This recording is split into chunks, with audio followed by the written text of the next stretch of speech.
Smart Sound.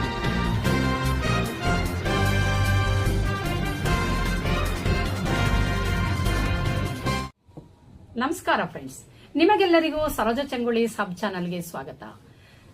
Friends, ನಾನಿವತ್ತು ನೀಡ್ತಾ ಇರುವಂತಹ ಕಾನೂನಿನ ಮಾಹಿತಿ ಭೂ ಸ್ವಾಧೀನ ಪ್ರಕರಣದಲ್ಲಿ ಭೂ ಪರಿಹಾರವನ್ನ ಪಡೆದುಕೊಳ್ಳಲು ಕೋರ್ಟ್ ಅನ್ನ ಅಪ್ರೋಚ್ ಮಾಡಿದ ವ್ಯಕ್ತಿಗಳ ಜೊತೆಗೆ ಭೂ ಅಕ್ವೈರ್ ಆಗಿರುವಂತಹ ಇತರ ವ್ಯಕ್ತಿಗಳು ಕೋರ್ಟಿಗೆ ಬಂದು ತಮ್ಮ ವಾದವನ್ನ ಮಂಡಿಸದೆ ಇದ್ದರೂ ಕೂಡ ಅವರಿಗೂ ಕೂಡ ಪರಿಹಾರದ ಮೊತ್ತವನ್ನ ಪಾವತಿಸಬೇಕು ಎಂಬ ಹೈಕೋರ್ಟಿನ ಒಂದು ತೀರ್ಪಿನ ಬಗ್ಗೆ ಇವತ್ತು ಮಾತಾಡ್ತಾ ಇದ್ದೀನಿ.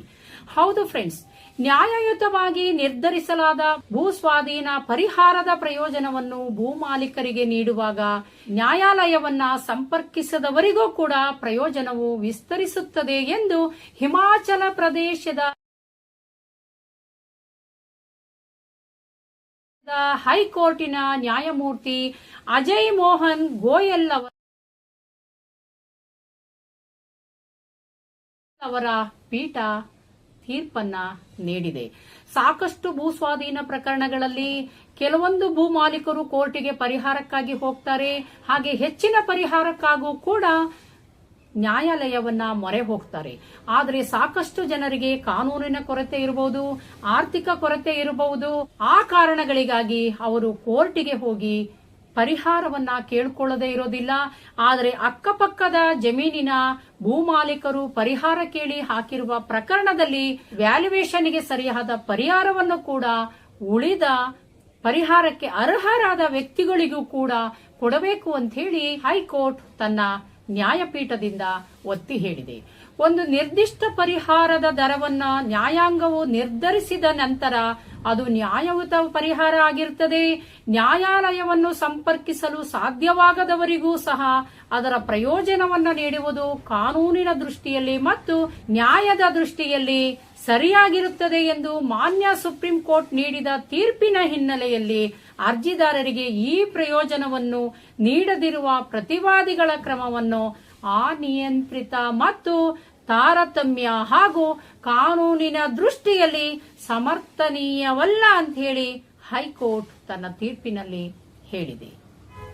ಈ ಒಂದು ಪ್ರಕರಣದ ವಿವರವನ್ನ ನೋಡೋದಾದ್ರೆ, ಅರ್ಜಿದಾರರ ಪ್ರಕಾರ ಶಿಮ್ಲಾ ಜಿಲ್ಲೆಯ ರೋಹದಲ್ಲಿ ಕ್ರೀಡಾಂಗಣ ಮತ್ತು ಹೆಲಿಪ್ಯಾಡಿನ ನಿರ್ಮಾಣಕ್ಕಾಗಿ ಅವರ ಭೂಮಿಯನ್ನ ಭೂ ಸ್ವಾಧೀನ ಕಾಯ್ದೆಯ 1894 ಸೆಕ್ಷನ್ 4 ಅಡಿಯಲ್ಲಿ ಅಧಿಸೂಚನೆಯನ್ನ ಹೊರಡಿಸುವ ಮೂಲಕ ಭೂ ಸ್ವಾಧೀನವನ್ನು ಸರ್ಕಾರ ಮಾಡುತ್ತೆ. 1984 ಸರ್ಕಾರವು ಭೂಮಿಯನ್ನು ಕೂಡ ವಶಪಡಿಸಿಕೊಳ್ಳುತ್ತೆ ಮತ್ತು ಪರಿಹಾರದ ತೀರ್ಪನ್ನ 1985 ಅಂಗೀಕರಿಸುತ್ತೆ. ಅರ್ಜಿದಾರರ ಪ್ರಕಾರ ಕೆಲವು ಭೂ ಮಾಲೀಕರು ಹೆಚ್ಚುವರಿ ಪರಿಹಾರ ಕೋರಿ ಭೂ ಸ್ವಾಧೀನ ಕಾಯ್ದೆಯ ಸೆಕ್ಷನ್ 18 ಅಡಿಯಲ್ಲಿ ಜಿಲ್ಲಾ ನ್ಯಾಯಾಲಯವನ್ನ ಸಂಪರ್ಕ ಮಾಡ್ತಾರೆ. ಆದರೆ ರಿಟ್ ಪಿಟಿಷನ್ ಹಾಕುವಾಗ ಅರ್ಜಿದಾರರು ಹೆಚ್ಚುವರಿ ಪರಿಹಾರವನ್ನು ಕೋರಿ ನ್ಯಾಯಾಲಯವನ್ನ ಸಂಪರ್ಕವನ್ನ ಮಾಡೋದೇ ಇಲ್ಲ, ಅಂದ್ರೆ ಎನಾನ್ಸ್ಮೆಂಟ್ಗೆ ಹಾಕೊಳ್ಳೋದೇ ಇಲ್ಲ.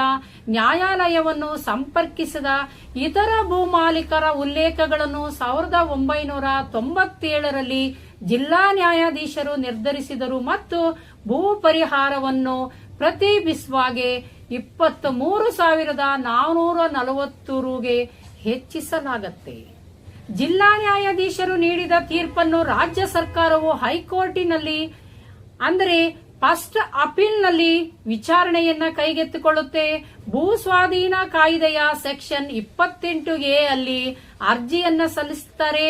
ವಿವಾದವನ್ನು ಬಗೆಹರಿಸಲು ಭೂ ಸ್ವಾಧೀನ ಕಾಯ್ದೆಯ ಸೆಕ್ಷನ್ 28A ಅಡಿಯಲ್ಲಿ ನ್ಯಾಯಾಲಯವು ನೀಡಿದ ನಿರ್ದೇಶನಗಳ ಪ್ರಕಾರ 2011 ಜಿಲ್ಲಾಧಿಕಾರಿಗಳು ಅರ್ಜಿದಾರರಿಗೆ ಪಾವತಿಸಬೇಕಾದ ಪರಿಹಾರದ ಮೊತ್ತವನ್ನ 64,53,599 ಎಂದು ನಿರ್ಣಯವನ್ನ ತಗೊಳ್ಳುತ್ತಾರೆ.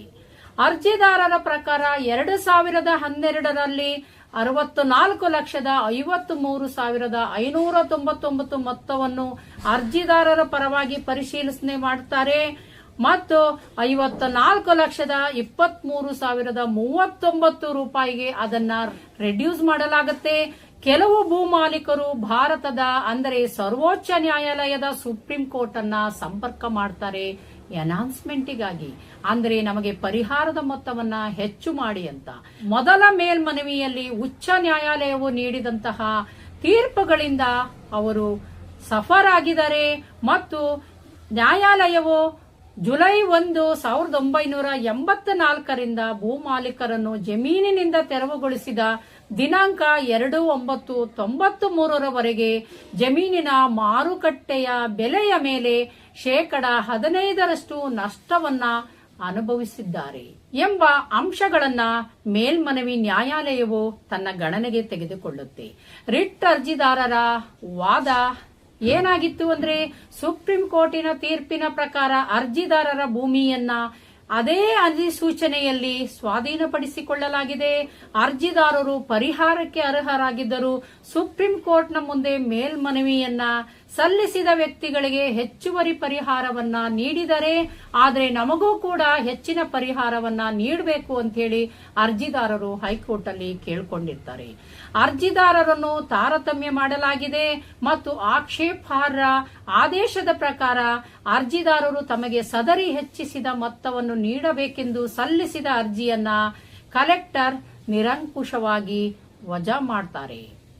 ಅರ್ಜಿದಾರರು ಸುಪ್ರೀಂ ಕೋರ್ಟಿನ ಮೊರೆ ಹೋಗ್ತಾರೆ. 2016ರಲ್ಲಿ 2016ರ ಆದೇಶಗಳ ಫಲಾನುಭವಿ ಭೂಮಾಲೀಕರಲ್ಲದ ಕಾರಣ ಅವರು ಸುಪ್ರೀಂ ಕೋರ್ಟಿನ ತೀರ್ಪಿನ ಲಾಭಕ್ಕೆ ಅರ್ಹರಲ್ಲ ಎಂದು ರಾಜ್ಯದ ಪರವಾಗಿ ಲಾಯರ್ ವಾದವನ್ನ ಮಾಡಿರ್ತಾರೆ. ಹೈಕೋರ್ಟ್ ತನ್ನ ತೀರ್ಪಿನಲ್ಲಿ ಉಲ್ಲೇಖ ಮಾಡಿರುವಂತಹ ಕಾನೂನಿನ ಅಂಶಗಳು ಏನೆಂದರೆ, ಇತರ ವ್ಯಕ್ತಿಗಳು ಅಂದರೆ ಅನೌನ್ಸ್ಮೆಂಟ್ಗೆ ಅರ್ಜಿ ಹಾಕೊಳ್ಳದೆ ಇದ್ದಂತಹ ವ್ಯಕ್ತಿಗಳು 16ರಲ್ಲಿ ಸುಪ್ರೀಂ ಕೋರ್ಟ್ ನೀಡಿರುವಂತಹ ತೀರ್ಪಿನ ಫಲಾನುಭವಿ ಭೂ ಮಾಲೀಕರೊಂದಿಗೆ ಸಹ ಮಾಲೀಕರಾಗಿದ್ದರು ಎಂಬುದು ಪ್ರತಿವಾದಿಗಳ ಪ್ರಕರಣ ಅಲ್ಲ ಎಂದು ನ್ಯಾಯಾಲಯ ಇದನ್ನು ಗಮನಿಸಿದೆ.